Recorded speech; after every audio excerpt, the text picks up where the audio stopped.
Okay, trappers, when you first arrive at the Catty Shack, you're going to go to the right-hand side to get the key. It's a combination lock that you all have the combination to. So you'll get the lock out, see the key out. The door you're going to enter on is on the left-hand side. You can't use that door because there's things hanging on it and stacked against it. So we'll go to the entryway.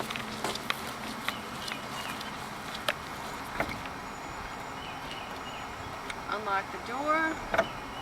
If the door handle can be hard, so just push in on the door to turn the handle, makes it easier.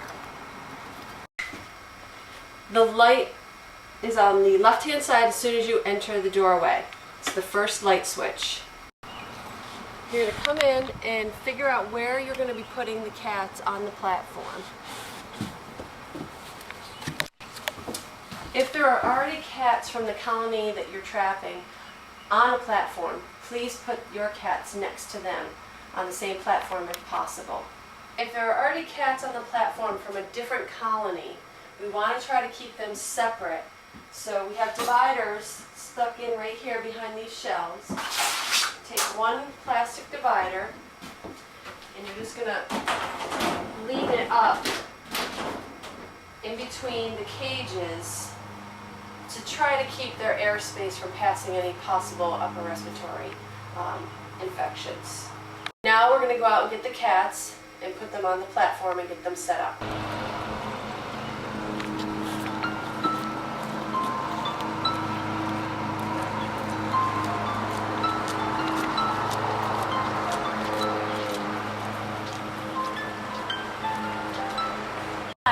The traps have to be set on the platform in a specific way. The guillotine door end goes this way, and the double ring end goes this way. So check your traps and make sure they're going the correct way.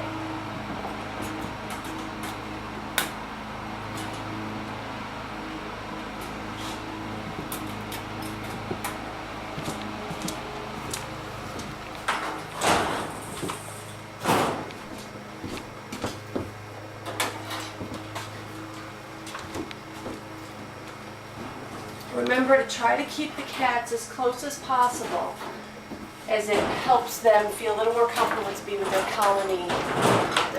colony mates. So you'll line them right up next to each other. Now what you're going to do is check to see if any of the cats you caught are lactating mamas.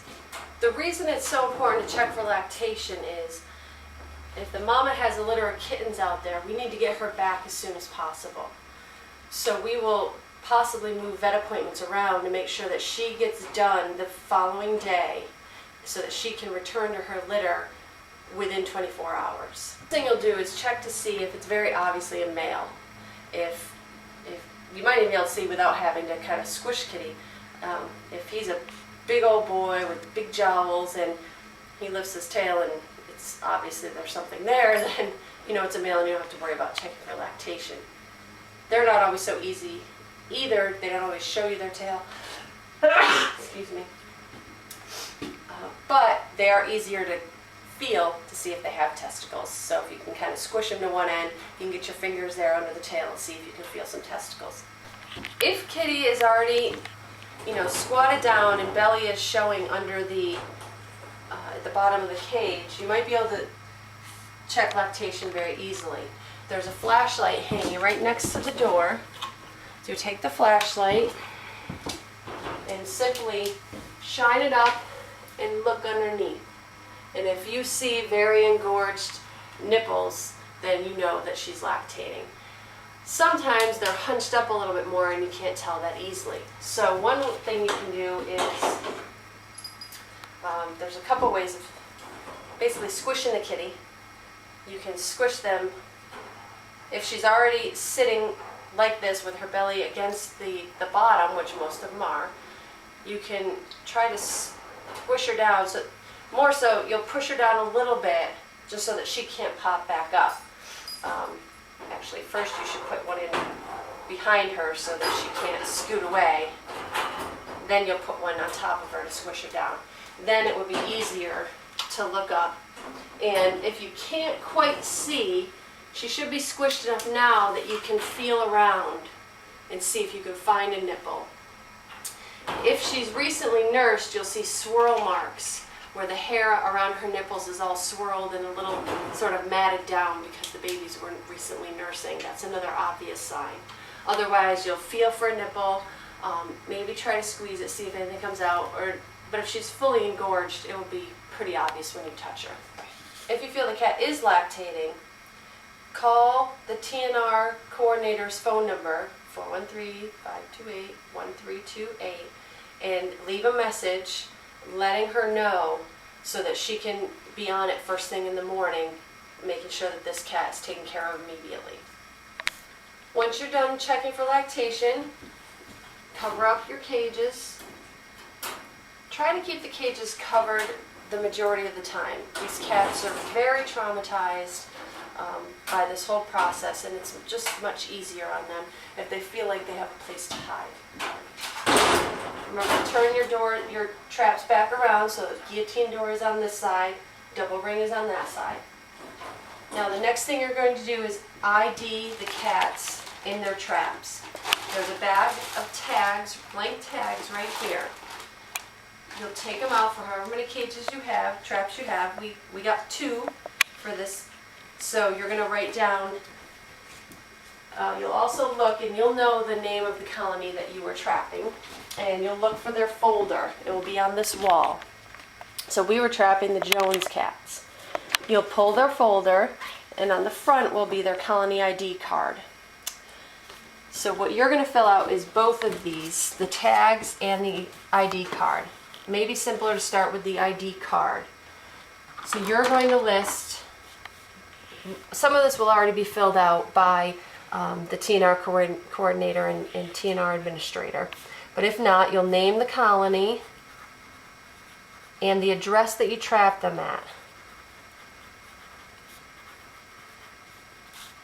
Then you're going to list the cats that you trapped, simply numerically. So cat 1, trapped on the 2nd of June.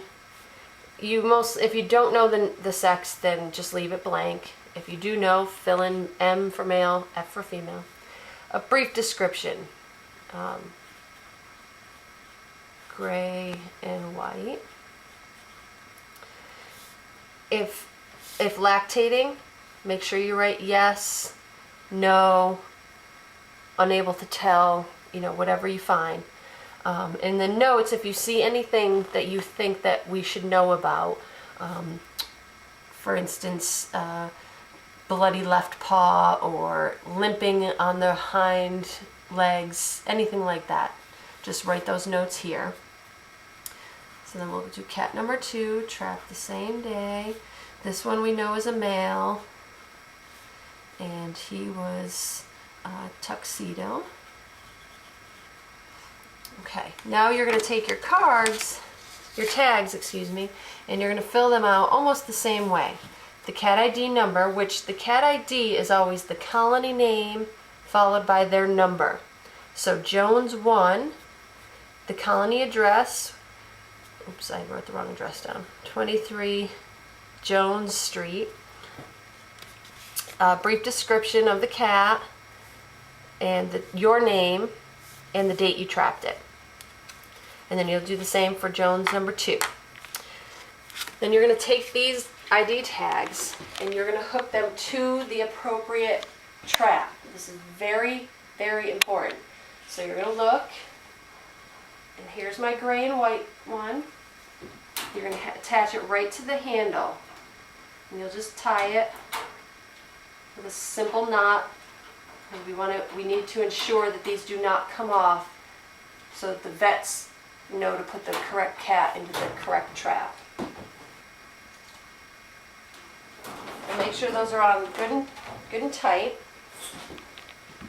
Then you're going to put your colony folder back in the shelf. And we always start with the litter box side, which is the double ring door on the far side. So you'll get your litter boxes from here. There'll always be a bin of cardboard litter boxes. The litter is located right here. You'll do 1 scoop per litter box. I've already got my 2 litter boxes set up here. So then you'll take your trap divider, you'll go to the double ring end.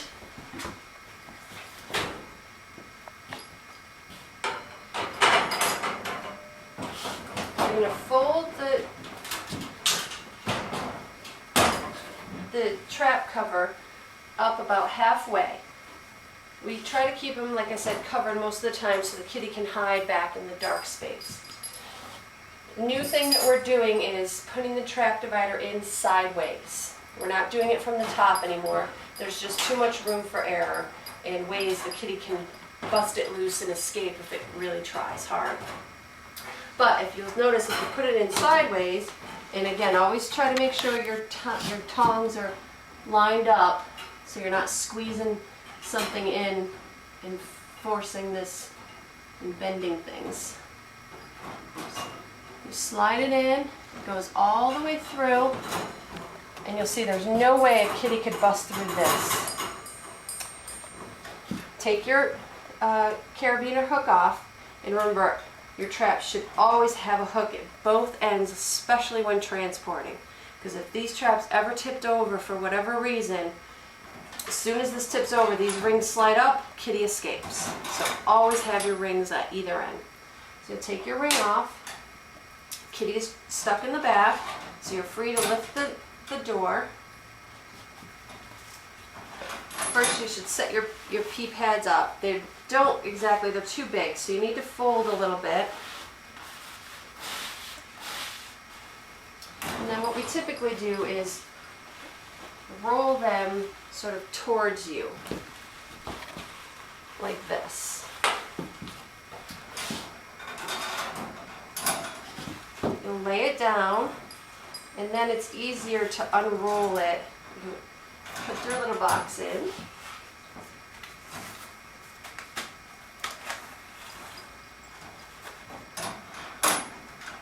Make sure your rings are down all the way, and reclip. Remove your divider, and then you can actually use the divider to unroll the rest of the way.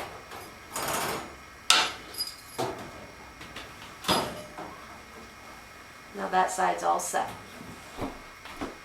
Now you're going to give kitty their food and water for the night. So now you're going to come back to this side, roll your cover back about halfway. Kitty will almost always scurry back to the litter box. This guy's really friendly, so he's not scurrying, so we're just going to put him back there.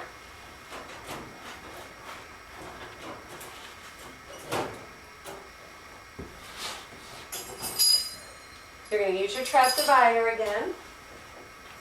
Now you'll notice on this end of the trap, the holes are smaller, till about 1/3 of the way back. You've got to use the bigger holes to put the divider in. They don't fit through these skinny holes, and if you try to make them, that's how we get bent forks, and we don't like that because then we have to buy new ones. So put your divider in sideways again. So kitty is back behind the divider. You lift the door, put your pee-pee pad in this end, close your door. Never walk away from a cage with the door open, even if you have the divider in. It's just better practice that way. You'll go over to the food station, which actually now I guess is more the dishes station. You'll take a paper cup bin for the food and a plastic container for the water. The kibble is located right here under the desk shelf. 1 scoop of food. The water is located right over here. Since we don't have plumbing in here, we just have gallons of water. So I'm just going to pretend so we don't waste it. Pour some water about halfway or so. Then kitty's still in there, your divider's there. You put your food and your water. Now this is the end where the trip plate is, but the reason we put the food here is because there's ample space between the end and the trip plate to set these bowls. Don't put them on the trip plate. Make sure they're flat on the floor of the cage. Close your door, put your hook on, use your divider if you need to, if it didn't, unroll itself. So unroll the rest of the pee-pee pad. Kitty typically will not be sitting right there. Kitty will be farther in the back. Place the trap back and pull the cover back down. And Kitty is all set for the night. The last thing I like to do once you've got all your cages set up is I like to open the middles up so that they can see each other. If they're the same colony, only if they're the same colony. So you'll pull the sides up like this, and we like to put the cages right up close to each other and then take one of the covers and just cover them so that they're completely covered. And you'll do this all the way down the line if there's multiple cages. They feel more comfortable being close to each other if they're the same colony. And that's it for trap setup.